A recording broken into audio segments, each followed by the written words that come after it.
Bonjour et bienvenue dans De cœur et d'études, un balado sur la motivation et l'engagement universitaire réalisé en collaboration avec les professionnels du soutien à l'apprentissage de l'UDM. Je m'appelle Florence Lilia Coulina et je vous invite à me suivre dans cette quête pour mener une vie riche et épanouie dans ses études.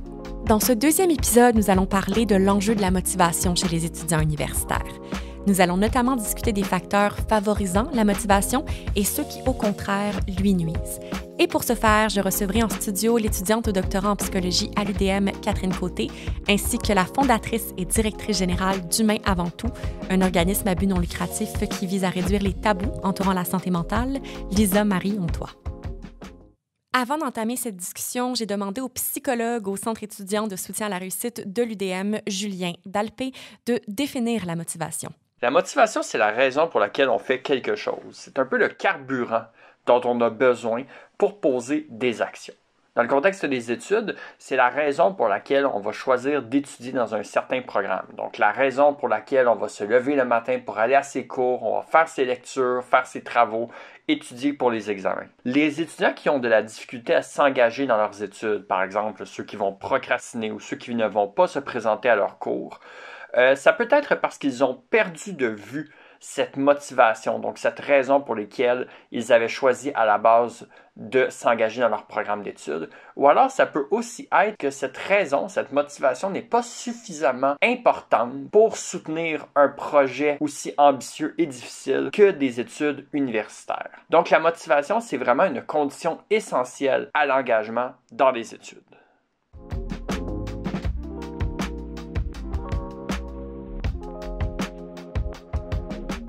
Bonjour tout le monde et bienvenue dans le deuxième épisode de Cœur et d'études. Aujourd'hui, nous allons explorer la thématique de la motivation chez les étudiants universitaires. Et pour ce faire, j'ai deux invités spéciales avec moi aujourd'hui. Ma première invitée, c'est Catherine Côté, une étudiante au parcours universitaire exceptionnellement rempli. Catherine, tu détiens un baccalauréat en psychologie, un certificat en études féministes, un micro-programme en droit, une maîtrise en sciences politiques et un programme court de deuxième cycle, handicap et surditude, droit et citoyenneté. Et comme si c'était pas assez, tu es actuellement étudiante au doctorat en psychologie à l'Université de Montréal aussi. C'est assez impressionnant. Wow. Donc, selon moi, avec autant d'années d'études à ton actif, tu es extrêmement bien placée là, pour nous parler de motivation aujourd'hui. Merci beaucoup d'être avec nous. Merci pour l'invitation. Avec plaisir. Et notre invitée experte s'appelle Lisa-Marie Ontoit. Lisa-Marie, tu es fondatrice et directrice générale d'Humains avant tout, qui est un organisme à but non lucratif qui vise à réduire les tabous entourant la santé mentale. Et tu es également récemment diplômée du doctorat, donc félicitations. Merci. En psychologie clinique de l'Université de Montréal.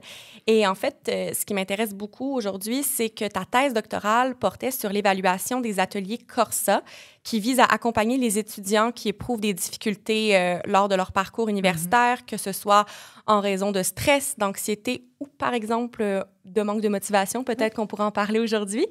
Alors, merci aussi, Lisa-Marie, d'être avec nous aujourd'hui. Bien, merci de l'invitation. D'ailleurs, ma première question t'est adressée parce que je voulais parler plus en profondeur, justement, de ton projet doctoral. Lors de celui-ci, tu as certainement eu l'occasion de témoigner d'étudiants qui ont dû surmonter des embûches, inévitablement, au courant de leur parcours universitaire. Juste une petite précision, là, c'est sûr que mes questions vont porter sur la motivation aujourd'hui parce que c'est la thématique qui nous intéresse, mais je suis tout à fait consciente que les difficultés sont rattachées là, à d'autres enjeux aussi. Donc, ceci étant dit, si tu te bases sur tes observations, quels sont les facteurs qui ont plus souvent un impact sur la motivation des étudiants, selon toi? Oui, puis là, je vais vraiment aller avec mes observations cliniques. Là. Oui. Mais mes observations cliniques donc d'étudiants que j'accompagne, parce que j'accompagne aussi des étudiants au Centre de santé et de consultation psychologique de l'Université de Montréal. OK. Donc, comme doctorante en psychologie, bientôt comme psychologue. Là, je suis dans l'attente de mon permis. Donc, c'est ça, je vois certaines choses, des fois, qui peuvent favoriser la motivation ou aller à l'encontre de la motivation. Puis on dirait que le premier élément qui me vient, c'est vraiment le plaisir. Sentir qu'on a du plaisir dans nos études, qu'on assiste à nos cours, qu'on a un réel intérêt. On parle plus de motivation intrinsèque à ce moment-là, qui vient vraiment de l'intérieur, plutôt qu'une motivation extrinsèque, par exemple, aller à ses cours juste pour faire plaisir à ses parents, tu sais, par exemple. Là, on entend ça souvent. Donc quand il y a une motivation intrinsèque, j'ai l'impression que ça augmente la motivation de façon générale à poursuivre son parcours académique. Un autre élément qui me vient, c'est le soutien des pairs aussi. Sentir que on a des collègues, on a des amis avec qui on peut assister à nos cours, avec qui on peut échanger à l'extérieur des cours, avec qui parfois on peut aussi faire des travaux à l'université. Ça, je pense que ça peut être super soutenant. Puis je pense qu'un troisième qui est vraiment important, c'est aussi la qualité de l'enseignement. Le climat que l'enseignant va réussir à instaurer dans la salle de classe. Est-ce que les apprentissages vont être interactifs? Est-ce que l'enseignant va poser des questions? Est-ce qu'il va solliciter les étudiants, les accrocher? Ça aussi, je pense que ça joue vraiment beaucoup. C'est ce que j'entends de la part des étudiants qui viennent consulter en psychologie, qui me disent « Ah, mais j'ai tout le temps envie d'aller à ce cours-là parce que l'enseignant est super... chaleureux, il est vraiment dynamique aussi, versus « Ah, j'ai un peu moins envie parce que je m'endors dans ce cours-là, c'est pas assez interactif. » Donc, ouais, c'est les éléments qui me viennent en tête comme ça spontanément. C'est des bons points. J'aimerais ça revenir, en fait, à un des points en particulier. C'est la notion de plaisir, parce que je pense que je peux le rattacher à l'approche que vous utilisez dans les ateliers Corsa, qui est l'approche ACT. Donc, tu vas pouvoir peut-être mieux l'expliquer que moi. Mais dans le fond, essentiellement, elle invite les étudiants à cibler leurs valeurs et leurs intérêts qui donnent sens à leur vie. Donc, on parle d'intérêt personnel, plaisir. Peux-tu nous expliquer ou illustrer encore une fois grâce à tes observations cliniques l'importance que certainement le sens accordé aux études sur la motivation des étudiants? Oui. Bien, en fait, les valeurs sont très, très importantes là, dans l'ACT, la thérapie d'acceptation d'engagement. C'est assez central. Puis, l'ACT se base vraiment sur la prémisse qu'on réussit à créer une vie qui est riche de sens si on s'engage envers nos valeurs. Les valeurs agissent un peu comme des boussoles pour les êtres humains, les guident vers ce qui est important pour soi. Donc, si par exemple, on commence un programme, je ne sais pas moi, en enseignement au primaire, puis notre valeur, c'est être utile pour les enfants, faire une différence dans le monde pour les enfants, puis qu'on arrive dans un cours, puis qu'on a du plaisir. Le premier cours, ça va super bien, mais que le deuxième cours de la journée, c'est un petit peu plus théorique, puis c'est plus difficile. Bien là, à ce moment-là, ce qui peut être aidant, c'est de se dire, OK, tu sais, là, je vis en ce moment de l'anxiété, de l'ennui, des émotions désagréables associées au cours que je trouve un peu plus ennuyant. Mais je peux accepter ça et continuer d'aller à mon cours en pensant à ma valeur qui est de faire une différence pour les enfants. Donc, je me dis, bien, je fais ce cours-là, je m'engage dans ce programme universitaire-là, même si je vis des émotions désagréables, je le fais parce qu'au final, je marche en direction de ce qui est important pour moi, transmettre des connaissances à des enfants, faire une différence, être un modèle pour des enfants, par exemple.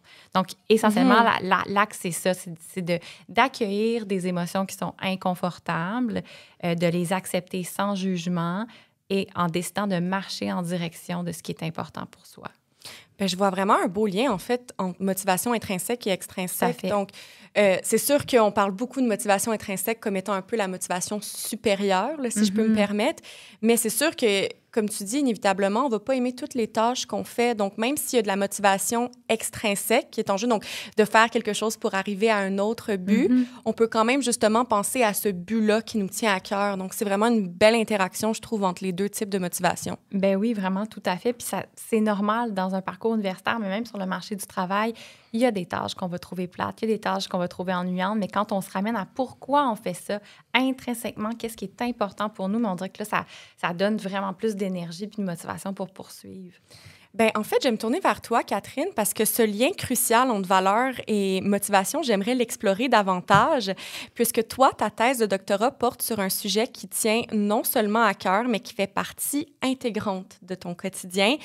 Ton projet porte donc sur les parcours de vie des personnes vivant avec un trouble héréditaire du tissu conjonctif, un type de maladie dont toi-même tu es atteinte. Est-ce que, en faisant le choix de faire un projet doctoral sur un sujet qui tient à cœur, comme celui-là, tu as observé une différence pour le mieux sur ta motivation, j'imagine? Définitivement. Ouais. En fait, quand j'étais au premier cycle, je me suis cherchée beaucoup. J'ai étudié, là, comme tu l'as dit tout à l'heure, dans vraiment plusieurs programmes. Ouais. Puis parfois, mais en fait, surtout pendant mon bac en psycho, je ne savais pas trop où est-ce que je m'en allais avec ça. J'avais de l'intérêt pour le doctorat éventuellement, mais le fait que mes études n'avaient pas nécessairement un sens concret pour moi, que tout était un peu abstrait, on était dans des théories générales, bien, ça rendait le tout vraiment plus difficile là, au plan de la motivation. Et particulièrement au bac en psycho, il y a beaucoup de compétitions, c'est beaucoup axé sur la performance, malheureusement, dès le début du parcours là, pour acquérir de l'expérience en recherche, en intervention, avoir des notes aussi assez extraordinaire là, pour être acceptée au doctorat. Alors que moi, en première année, de mon côté, je ne savais même pas c'était quoi, en fait, finalement, faire un doctorat. Je visais ça, mais je ne savais pas vraiment c'était quoi. Je suis une étudiante de première génération, donc pour moi, ça avait ça avait vraiment pas de sens. C'était très abstrait. Et donc, en ce moment, je n'ai pas l'impression, en fait, de faire un doctorat pour avoir un diplôme ou pour accéder à une profession. Je fais vraiment un doctorat parce que je sais que ma thèse répond à des besoins qui sont très, très concrets pour les personnes et les familles qui sont affectées par ces maladies-là. Puis je sais que ça peut amener des changements qui sont positifs. Et c'est vraiment quelque chose que j'observe là, au quotidien. Donc, je participe à plusieurs groupes de soutien sur les réseaux sociaux. J'anime aussi des rencontres de groupes d'entraide avec ces gens-là. Puis je vois vraiment à quel point souvent les personnes sont un peu perdues dans le système de santé. Ils vont être assez désespérés aussi là, devant la méconnaissance face à ces maladies-là. Puis moi, c'est quelque chose que j'ai vécu également. Donc, je vois que ma recherche doctorale va vraiment servir à quelque chose concrètement. Donc, définitivement, là, quand je me lève le matin, j'ai envie de travailler sur mon projet de recherche. Puis je l'ai expérimenté beaucoup à la maîtrise aussi. En fait, je travaillais sur un sujet qui était aussi proche de moi. Je m'intéressais à l'expérience d'invalidation de la douleur chronique par les professionnels de la santé. Puis quand j'ai fait mes entretiens avec les participants, j'ai vraiment été profondément touchée par leurs témoignages. Non seulement, oui, ça faisait écho d'une certaine manière à des expériences que j'avais moi-même vécues, mais en plus, je sentais qu'une fois ces témoignages-là récoltés, j'avais comme un devoir, si on veut, de les honorer d'une certaine manière. Donc, c'est quelque chose qui m'a accompagnée dans ma rédaction du début à la fin, puis qui m'accompagne aujourd'hui là, dans le processus de diffuser ces résultats-là. Donc, par exemple, en avril prochain, je vais donner une formation à des professionnels de la santé qui travaillent en douleur chronique, spécifiquement là, sur les expériences d'invalidation des patients pour qu'on puisse explorer ensemble aussi des pistes de solutions. Donc, ça, pour moi, c'est vraiment du concret. Puis c'est vraiment quelque chose qui donne du sens, là, finalement, à ce que je fais. Donc, si je résume, c'est vraiment l'idée que je ne fais pas nécessairement mes études pour le résultat ou pour le diplôme, mais vraiment pour le parcours en soi, pour la trajectoire. Donc, le processus qui va, oui, m'amener vers des résultats que je souhaite aussi, mais vraiment davantage là, pour le chemin, en fait, que je prends pour m'y rendre plus que pour la destination. Bien, ça se rattache vraiment bien à l'approche ACT. Je trouve que c'est vraiment comme une belle illustration. Je trouve que tu incarnes vraiment bien le fait de donner un sens concret, comme tu as dit, à ces études. Et ça doit être d'autant plus très stimulant pour toi. Là, tu m'as donné quelques éléments de réponse, mais j'aimerais vraiment ça juste savoir de manière plus générale, qu'est-ce qui te motive en tant qu'étudiante? Puis, justement, étant donné que tu as un parcours tellement rempli, impressionnant, si je peux me permettre, je suis sûre qu'il y a eu des périodes aussi où tu as peut-être manqué de motivation. Ça, c'est inévitable, je crois, en tant qu'étudiante. Comment tu as fait pour surmonter ces moments-là? Mais en fait, moi, ce qui me motive, c'est vraiment, comme je l'ai déjà expliqué, de savoir que ce que je fais, ça a un sens, ça rejoint justement mes valeurs profondes. Ouais. Puis je pense que pour moi, la clé pour maintenir la motivation, c'est vraiment d'être capable d'adapter mes objectifs. Donc, parfois, d'être capable de voir à plus court terme, parfois de voir à plus long terme. Je pense que c'est normal là, de traverser des périodes où la motivation est moins là. Puis je suis vraiment contente que Lisa-Marie soit là aujourd'hui parce que, bon, tu parles beaucoup d'autocompassion sur ta plateforme. Puis moi, c'est vraiment quelque chose qui m'aide notamment dans les périodes de démotivation. Donc, c'est d'accepter que c'est normal, que c'est humain d'avoir des moments de découragement, puis de traverser des épreuves là, dans notre vie plus largement, des fois qui n'ont pas de lien avec les études, mais qui peuvent affecter quand même notre motivation. Puis dans ce temps-là, c'est d'être bienveillant envers soi-même, là, au fond, quand ça arrive. Puis de mon côté, même si l'expérience vécue de la maladie, c'est quand même un gros facteur de motivation pour mes études, c'est quand même aussi parfois un élément de découragement, particulièrement dans les périodes où ça va moins bien sur le plan de ma santé. Parfois, j'ai des grosses crises de douleur. Ça devient frustrant, ça devient démotivant aussi des fois là, d'être débordé puis d'ajouter par-dessus ça plein de consultations médicales. Donc, tu sais, ça arrive là, des fois que je me dis « j'y arriverai jamais, je ne serai pas capable ». Mais dans les moments où c'est difficile, puis que c'est confrontant aussi de faire de la recherche quand on est si proche là, de son sujet. Bien, c'est ça. Par exemple, en ce moment, je travaille sur une revue de littérature sur les recommandations cliniques là, pour les troubles héréditaires du tissu conjonctif et je suis tombée sur des recommandations cliniques pour la prise en charge des grossesses. Puis donc, moi, ça, c'est quelque chose que j'envisage peut-être là, à moyen terme. Et là, ça m'a vraiment fait peur parce que c'est pas quelque chose que j'avais considéré, mais c'est quelque chose qui me touche là, vraiment personnellement. Puis là, ça m'a vraiment frappée. Puis je me suis dit, OK, là, je suis trop proche de mon sujet. Il faut que je prenne une pause pour pouvoir prendre un petit peu de recul.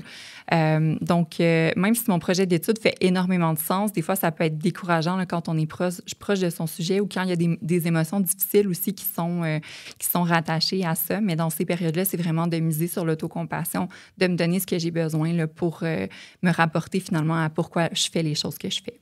Bien, je trouve ça intéressant, la notion d'autocompassion. Peut-être, Lisa-Marie, tu pourrais nous en parler un petit peu plus, puis comment ça se rattache aussi à la motivation, mais Catherine l'a bien illustré aussi. Mm-hmm.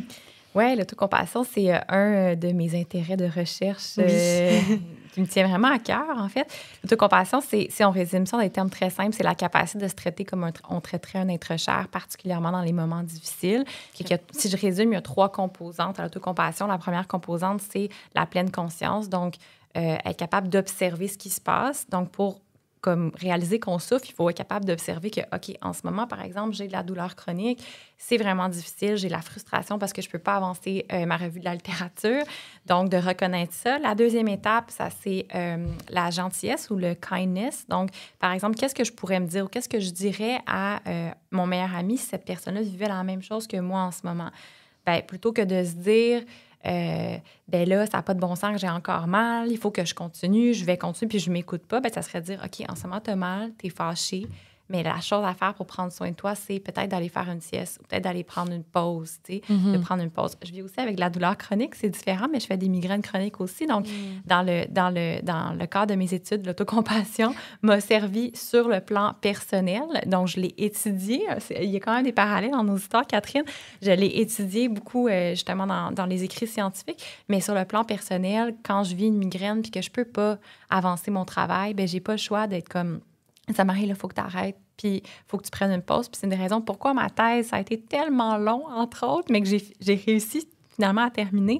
Puis je pense que l'autocompassion, ça a été un allié parce que justement, j'ai réussi à changer tranquillement mon discours intérieur, à l'adapter, puis à me dire, ben voyons, jamais je dirais à mon meilleur ami, ben oui, continue avec une grosse migraine, puis continue à être devant ton écran, ça va s'empirer. Ben non. Donc, la première composante, la pleine conscience. Deuxième composante, la gentillesse envers soi-même. Et troisième composante, l'humanité partagée. Donc, de prendre conscience que tous les êtres humains souffrent, que tous les êtres humains vont traverser des épreuves de vie difficiles à un moment ou à un autre dans leur vie. Et ça va vraiment permettre de vivre les expériences douloureuses, les épreuves, en étant plus connecté aux autres, en se sentant moins seul aussi. Donc ça, c'est des phrases qu'on peut se dire. C'est par exemple, si on échoue à un examen, et comme, OK, en ce moment dans le monde, là, ou juste à l'Université Montréal, il y a plein de personnes qui ont échoué à un examen. Je ne suis pas la seule. Donc, ça peut vraiment faire du bien.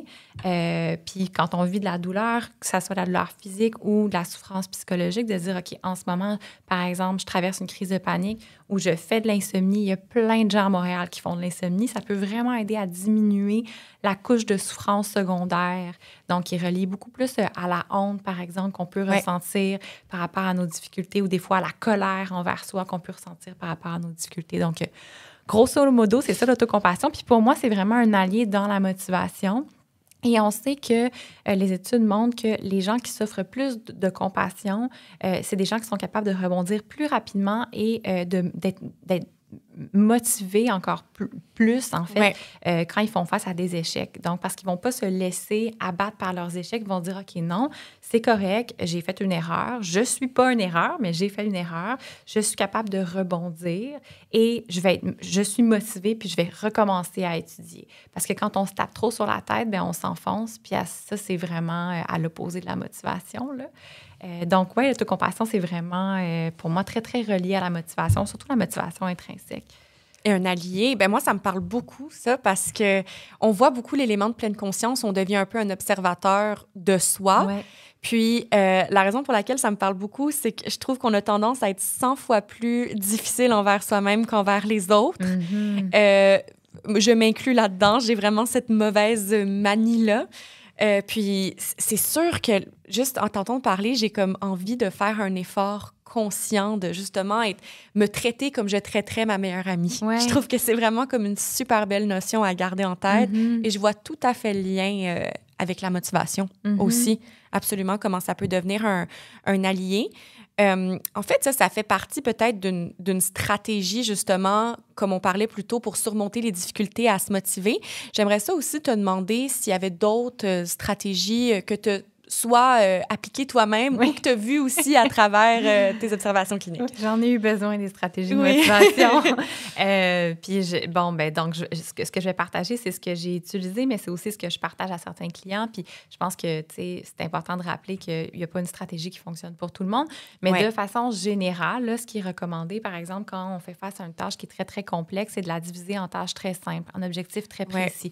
Donc, par exemple, si on doit étudier pour un examen de psychopathologie, donc plutôt que de se dire « je vais étudier pour mon examen de psychopathologie », c'est très large, bien, de se dire « aujourd'hui, je vais étudier le trouble anxieux, puis je vais étudier le trouble dépressif caractérisé, par exemple ». Donc, de vraiment avoir des objectifs précis, ça aide. Puis c'est aussi qu'à la fin de la journée, mais on peut cocher, soit dans notre tête, mais moi, je suggère souvent de l'écrire, donc d'écrire les objectifs de la journée, puis de les cocher, les rayer, parce que le cerveau enregistre que « ah, j'ai terminé », puis on a comme le sentiment du devoir accompli, puis ça fait vraiment du bien. C'est gratifiant. Oui, et le cerveau sécrète de la dopamine, et le cerveau aime la dopamine.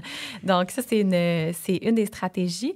Ensuite, de planifier son horaire en tenant compte des moments dans la journée où on est le plus concentré, de son rythme, en tenant compte de son rythme naturel. Donc, il y a des gens qui sont plus concentrés le matin, des gens qui sont plus concentrés le soir. Donc, planifier nos moments d'études ou de travail en équipe lors de ces périodes-là où c'est plus facile pour nous de fonctionner. Une autre stratégie, ça peut être étudier en groupe. C'est pas pour tout le monde.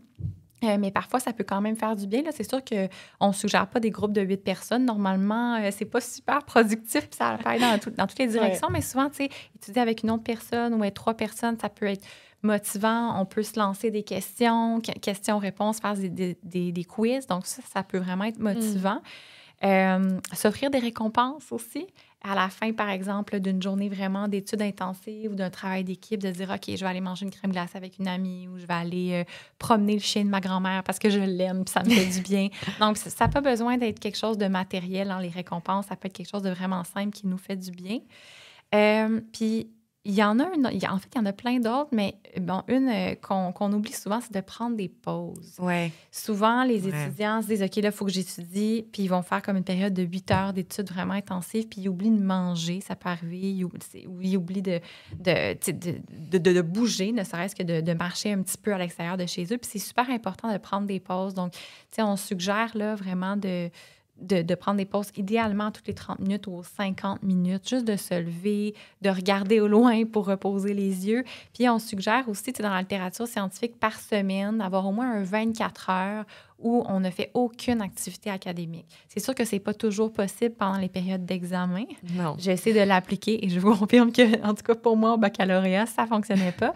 Mais d'avoir ça en tête quand même le reste de la session. OK, là, j'ai vraiment un 24 heures où je décroche complètement. Souvent, les étudiants vont me dire « Oui, mais là, j'ai vraiment peur de ne pas assez étudier. » Mais ce qui se passe, c'est que si tu prends ce 24 heures-là, tu vas revenir avec un regard nouveau sur la matière. Exact.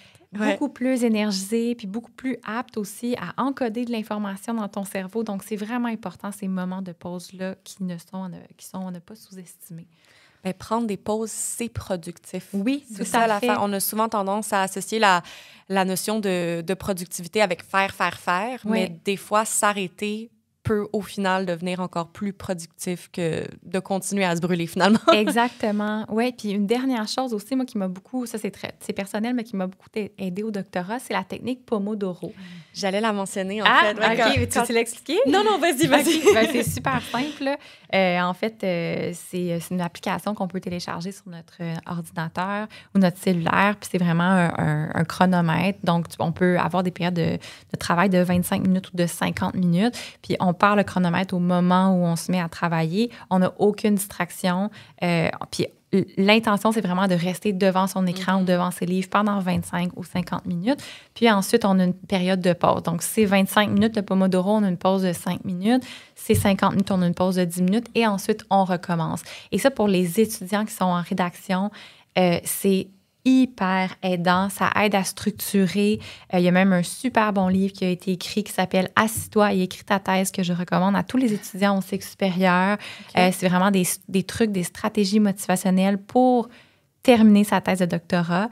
Et il y a même aussi Taisez-vous, donc, qui est un organisme à but non lucratif, un espace de rédaction en groupe où les gens font des pomodoro ensemble. Et en tout cas, moi, j'ai entendu que des commentaires positifs. J'ai aussi fréquenté l'espace et ça m'a beaucoup aidé dans les dernières années. Moi aussi, j'ai entendu des commentaires positifs de Taisez-vous. Oui, c'est un super organisme. Il organise aussi des retraites de méditation à l'extérieur de Montréal. Oui, donc si jamais ça vous intéresse, ils ont un site Internet. Toutes les informations sont là. Moi, ça a vraiment changé ma vie. Là. En tout cas, Taisez-vous. Oui, je suis même entrée dans l'équipe d'animation là, parce que je trouvais que c'était trop incroyable là, comme initiative. Ouais. Puis on parlait du sentiment d'appartenance aussi. Exact. Donc, pendant les pauses, pendant les dîners à Taisez-vous, les gens, on peut discuter ensemble de nos embûches, de qu'est-ce qu'on rencontre comme obstacle. Ça normalise les difficultés, puis ça fait du bien, ça encourage à continuer. Ouais, c'est vraiment super comme initiative. C'est super intéressant. En fait, ma prochaine question, elle est adressée à vous deux. Donc, vous pouvez répondre soit simultanément ou peu importe. Vous êtes deux personnes décidément très motivées et impliquées. On le voit dans toutes sortes de projets personnels aussi, au-delà de l'université. Catherine, tu as notamment cofondé une association de patients pour les personnes vivant avec des troubles héréditaires du tissu conjonctif, justement. Et toi, Lisa-Marie, tu as fondé Humain avant tout. Est-ce que d'avoir des projets personnels, ça a eu un impact positif sur votre motivation à l'université, même si ce sont des projets qui, justement, sont externes à l'université? Et si c'est le cas, pourquoi vous pensez? Je te laisse y aller. Bien, moi, définitivement, là, je pense que ça a contribué à ma motivation. Donc, dans mon cas, j'ai l'impression que d'avoir des projets à l'extérieur qui me passionnent tout en étant... Dans mon cas, là, quand même lié à mes études, c'est quelque chose qui m'aide à mieux gérer mon temps. Ça peut sembler un peu contre-intuitif de se dire que d'être plus occupé fait en sorte que je gère mieux mon temps, mais ça fait en sorte que comme j'ai un peu moins de temps à consacrer à mes études, bien, quand je décide de consacrer du temps à mes études, bien, j'investis vraiment du temps de qualité. Puis c'est vraiment une stratégie que j'ai depuis le secondaire, là, finalement, où même au secondaire, là, j'étais impliquée dans plusieurs projets au sein de mon conseil étudiant, des spectacles, organiser des collectes de fonds. Donc, ça a toujours été une façon là, de me donner le goût, finalement, de me lever le matin pour réaliser ces projets-là, puis en parallèle d'aller à l'école, mais d'avoir quand même là, cette motivation-là. Puis je pense que c'est aussi quelque chose qui est très valorisant sur le plan de l'estime de soi, de vivre des succès à l'extérieur du cadre purement académique. Donc, souvent, quand on est des étudiants, bien, surtout au cycle supérieur, on va souvent se valoriser beaucoup avec nos réalisations académiques, mais je trouve que ça permet d'apporter une forme d'équilibre. Puis pour moi, donc, mes implications, mes projets en ce moment sont vraiment liés à mon sujet d'étude. Donc, c'est aussi une façon pour moi de faire le lien entre la théorie et la pratique. Ouais. Donc, j'apporte des connaissances théoriques et cliniques, par exemple, dans les groupes de soutien que j'anime, mais j'apporte aussi la voix des patients dans mon projet de recherche. Donc, de vraiment avoir là, cette bidirectionnalité-là, si on veut. Donc, ça, pour moi, ça a vraiment beaucoup de valeur à mes yeux. Puis c'est aussi par ces projets-là, finalement, que j'ai l'impression de pouvoir tisser des liens significatifs avec les autres. Donc, on parlait de soutien social puis d'avoir un réseau là, tout à l'heure. Bien, c'est vraiment ces gens-là qui deviennent mon réseau de soutien là, pour quand j'ai des moments de doute ou de démotivation. Donc, je pense que ces projets-là apportent vraiment beaucoup. Là. Puis toi, Lisa-Marie? C'est super intéressant ce que tu dis, Catherine. De mon côté, pour Humain avant tout, j'ai aussi l'impression que c'est un peu comme des vases communicants. Donc, Humain avant tout m'a vraiment nourri sur le plan personnel, mais ça a nourri aussi tout ce que je faisais dans le cadre de mes études. Puis, ce que je faisais dans le cadre de mes études, ça nourrissait aussi des projets pour Humain avant tout. Donc, pour moi, c'est un peu indissociable. Puis, je pense que ça aurait été très difficile pour moi de graduer, de terminer mon doctorat si j'avais pas eu Humain avant tout. Donc, je sais pas si j'ai réussi à trouver un équilibre, comme toi, tu parlais, Catherine, entre tes projets à l'extérieur de l'université et tes projets à l'université. Moi, ça a été un petit peu difficile au début. Là, Humain avant tout a pris vraiment beaucoup de place, mais là, maintenant, dans les dernières années, j'y suis parvenue. Je suis vraiment contente. Mais oui, c'est un projet tellement de cœur, mais avant tout, tellement intrinsèque. Puis parfois, je manquais un peu de motivation intrinsèque dans le cadre de mes études, mais j'allais la chercher là, cette motivation. Puis je me disais, bien, si je veux continuer à déployer des projets pour Humain avant tout, c'est important que j'aille chercher mon doctorat, c'est important que je gradue. Donc, pour moi, c'est vraiment une réponse très, très claire. Oui, là, ça sent humain avant tout. Je me serais pas rendue là où je suis aujourd'hui, là. Puis, dans votre cas, vos projets personnels sont quand même vraiment sont reliés directement à vos domaines d'intérêt puis à votre programme d'études. Donc, si on revient à la notion de sens et de valeur, je pense que ça donne en fait un sens supplémentaire aussi à vos études. C'est vraiment... ça se complémente très bien, je crois. Oui, tout à fait. Oui, même que c'est le mot indissociable. Là. C'est ça qui me vient en exactement. tête. Exactement. Bien, moi, ça fait le tour de mes questions, mais je pose toujours la question à mes invités avant de terminer. Est-ce que vous avez quelque chose à rajouter? Peu importe c'est quoi. Bonne question. Moi, je pense que j'aurais envie d'envoyer peut-être un message aux étudiants qui manquent de motivation en ce moment, parce que je suis passée par là et je sais que c'est vraiment un phénomène qui survient souvent là, quand on est aux études. Je pense de se raccrocher. Donc, si les gens nous écoutent puis ils manquent de motivation, bien, de se raccrocher à pourquoi ils font ça, pourquoi ils ont décidé d'entreprendre tel programme d'études. Puis peut-être que ça peut être confrontant comme question parce que peut-être que la réponse, ça va être je le fais pour faire plaisir à mes parents ou je le fais parce que c'est un programme qui va me permettre de faire beaucoup de sous, mais au final, à l'intérieur de moi, ça dit non. Mais je pense que cette question-là est vraiment importante parce que le programme qu'on fait à l'université, bien, ça va être déterminant pour notre futur. Bien sûr, après, on peut toujours changer, mais je pense que un peu comme Catherine le mentionnait, le parcours est important, le chemin aussi pour se rendre là où on veut se rendre est vraiment important. Donc, si on n'a pas de plaisir dans nos études, bien, ça veut sûrement dire quelque chose, puis c'est important de se questionner. Puis si on n'est pas capable de faire ce bout de chemin-là seul, bien, peut-être qu'on a besoin d'accompagnement. Ça peut être d'aller voir un psychologue au César ou au CCP de l'Université de Montréal pour se faire accompagner dans cette démarche-là. Mais je crois que c'est vraiment important de se poser cette question-là. Et si on aime notre programme, mais qu'on est démotivé quand même, bien, ce que j'ai envie de dire, c'est ça va passer. Ça va passer, puis de mettre en place des trucs, justement, les stratégies dont on a discuté, donc pour retrouver la motivation tranquillement, donc prendre des pauses, des fois, tu sais, se dire, OK, bien, pendant 1 mois, si je peux me permettre, l'été, je mets vraiment mes études de côté, je me concentre sur autre chose, aller chercher du soutien de la part de notre cercle social, ça, c'est super important aussi. Catherine, est-ce que tu voulais rajouter quelque chose ou ça fait le tour? Je pense que ça résume vraiment bien moi aussi, la discussion. Je trouve que tu boucles bien la boucle. Puis, je pense que j'irais vraiment dans le même sens que toi là, pour ça. Ouais. C'est un très beau mot de la fin. Donc, merci beaucoup d'avoir été avec nous. Merci Lisa-Marie, merci Catherine. Merci. C'était le 2e épisode de Cœur et d'études. Dans le prochain épisode, nous aborderons l'enjeu fort de notre balado, l'engagement. On vous dit donc à la prochaine!